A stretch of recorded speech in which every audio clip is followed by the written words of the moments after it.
All right. Well, Dan, for those in the audience who may still remember HP, the hardware company, could you give us a sense of the scope and mission of the Hewlett Packard Enterprise? All right. Well, first of all, good morning, everyone. It's good to see everyone here. Thank you to From Day One and Nick for having us, all the sponsors. It's funny, it's almost been 10 years since HP split into HP International and HP Enterprise, and it's not uncommon, Sean, for people to say, Dan, I love I've got one of your computers, I got one of your printers. That's actually HP International. I know my friend Terry's here representing them today, and they're number one, right, in PCs and printers, which is pretty awesome, and they're a big partner of ours. So Hewlett Packard Enterprise, we're more known for our supercomputers. We have the fastest computer in the world. We help our customers to utilize AI if they want to do large language models, but they don't have the supercomputing capacity to do it. You know, we can provide that. We're the edge to cloud company, so we drive a lot of hybrid cloud solutions. We're a networking company, as you may know, trying to acquire Juniper Networks, and we'll talk more about that later. And we have a tremendous HPE financial services organization. Our mission is to advance the way people live and work by engineering experiences that can help them to achieve their full potential. Sean, whether that's our customers, our team members, the community, and hopefully our shareholders as well. So that's HPE. All right. Well, so our timing for our conversation is really good. You've just stepped into the role of Interim Chief People Officer, and I mean just stepped into the role. While still serving as Chief Talent Officer, what are some of the first things you learned in the new role, either as personal or corporate challenges, or both? Yeah, well, I like to tell stories, so hopefully I won't bore you in the time that we have telling stories, but I am a man of faith, and one of the things I love about Hewlett Packard Enterprise is you can bring your whole self to work. So the other day I'm walking my dog and I'm praying, and I'm just kind of reflecting on 2024, what a great year it was as Chief Talent Officer, what a great team I have, some of the great accomplishments that we've had. And I was just reflecting on the fact that my prior boss, Kristen Major, who's now the Chief People Officer at NVIDIA, had put me in this role, and she probably wasn't going anywhere anytime soon. So I would enjoy a few years in that role, and then maybe in a few years, God would reveal what he wanted me to do next. In the back of my mind, a saying you may have heard was coming up, which is, God laughs at our plans, right? And just a few days later, Kristen told me she was leaving. And I'd like to think I can see things coming, Sean. I did not see that coming. But we're so happy for Kristen. She was a great mentor and coach and advisor and friend to me. And she's going to do great things in NVIDIA. But before I could pick my jaw off the ground, she then said that she and Antonio Neri, our CEO, wanted me to be the interim Chief People Officer. And Sean, I'd like to believe, my whole career has prepared me for this moment. I've been blessed to spend 10 years in HR and industrial manufacturing companies. Some of you may be with those in healthcare, most notably Johnson & Johnson, financial services with American Express. My entree into IT was actually with Dun & Bradstreet. And then 5.5 years ago, I joined HPE, initially leading HR for our HPE financial services business, then the broader service organization, which is our team members that install, troubleshoot, help ensure that our customers get the most out of their solutions. From there, took on the Chief Talent Officer role, and then now in this role. So I'd like to think not too many surprises yet. I will say we were a bit disappointed and surprised that the Department of Justice is filing a complaint against our acquisition, but we're very confident that we have a good case and that we will be able to either settle or win that litigation, and so we can move on and becoming that networking company for our customers and for national security. But again, we could talk more about that later. Well, you've estimated that HPE hires about 10,000 workers a year, even with a low attrition rate. In what areas are you focusing on hiring, both geographically and in terms of skills, and what are the current challenges involved? Yeah, so I mentioned being a supercomputing company, AI, so we're constantly hiring AI, ML, cloud computing, data scientists, and of course we need a tremendous global sales organization to work with our customers, all customer experience, all the functions that you expect for a 60,000 person company. So it's quite a machine that Levon Monroe on my team leads for us. And we hire in over 40 countries in the world, right? Certainly here in Houston, quite a bit.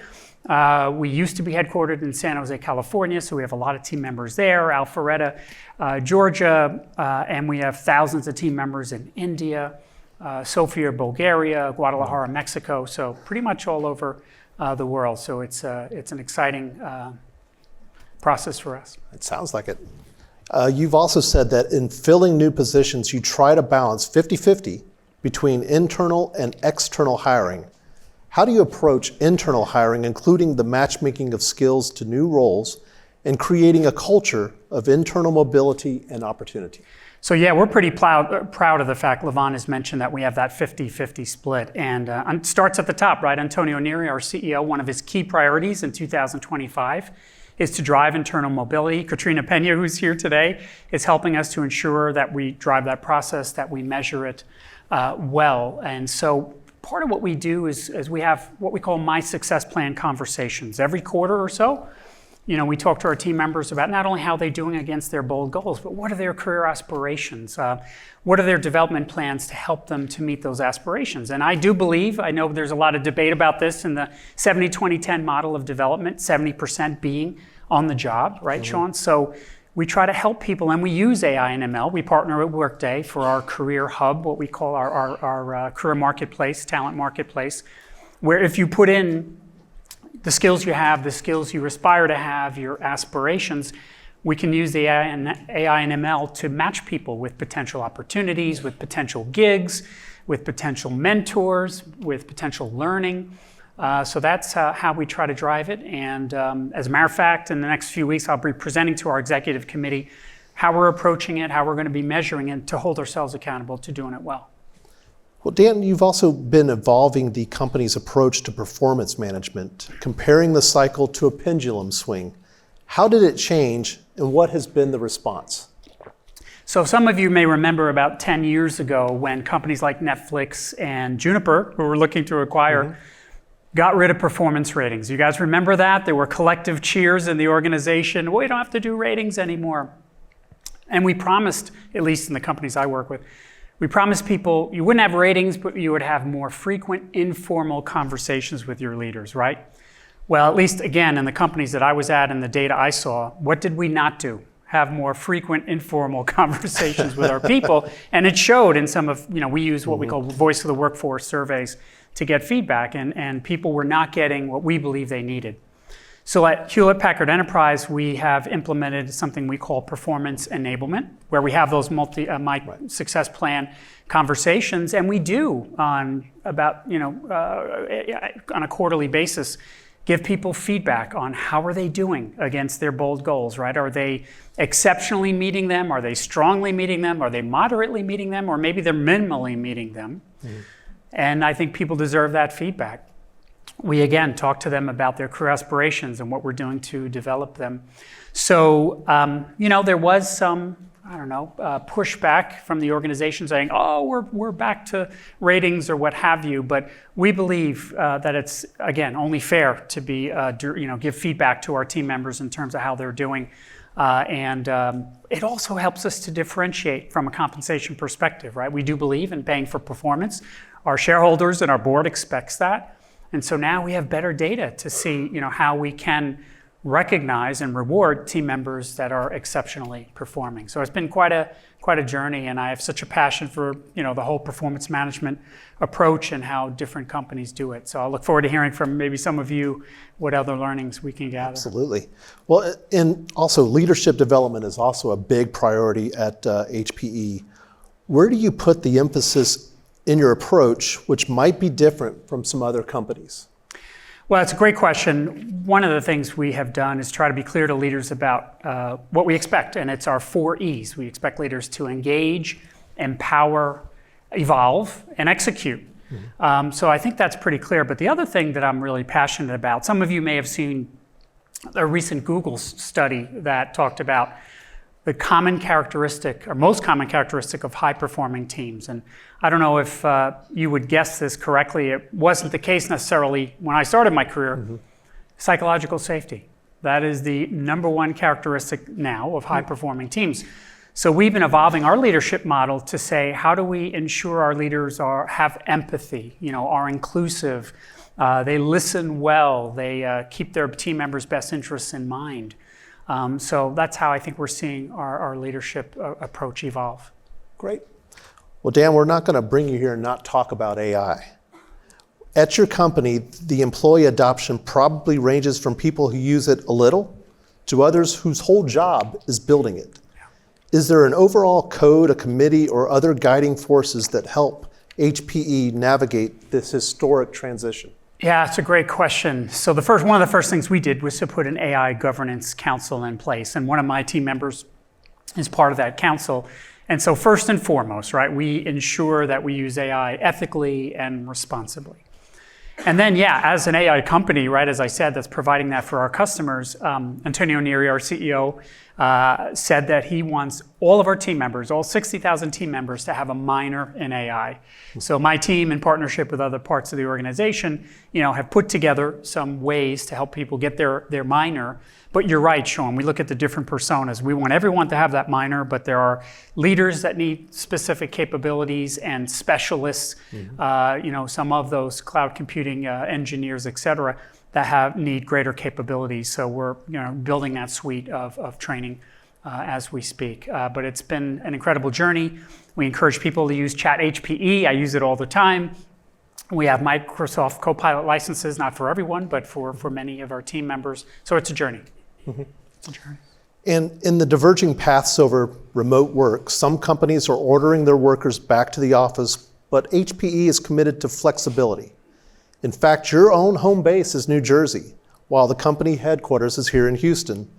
What are the rules you've established, and why do you think they're successful? Yeah, it's a great question. I'm very proud of HPE for getting through COVID in a way where I thought we led by example. We talked about a hybrid workplace where we did have team members that were part of our technology retrieval center or our manufacturing centers that needed to come to work. So their safety was our number one priority. But we also said pretty much everyone else, you can work from home. We'll give you the tools you need to be successful. And as time has evolved, we see companies, even some competitors, requiring people to come in 5 days a week, and I respect that. I know our CEO feels that there is unmatched innovation and collaboration when you're in the office together, but we were not going to force our team members to do that, right? We respect that there's a war for talent still, and that team members with some of the capabilities I mentioned earlier, if they have to come in every day, they could choose to go somewhere where they don't have to come in every day. So we continue to give our team members that balance to say, please come in when you want. We have found that in the last year from our Voice of the Workforce survey, when people come in, they have a great experience. Our headquarters in Spring, if any of you have ever been there, is phenomenal. Hopefully, Sean, someday you'll get to see it. Hope to. And I love when I'm in the office, but again, I have that flexibility. Again, since COVID, I've been able to do roles that normally would have been based in Houston from New Jersey. So we love the balance, and we'll continue to keep an eye on if it's the best approach. But our team members are telling us it is. Great.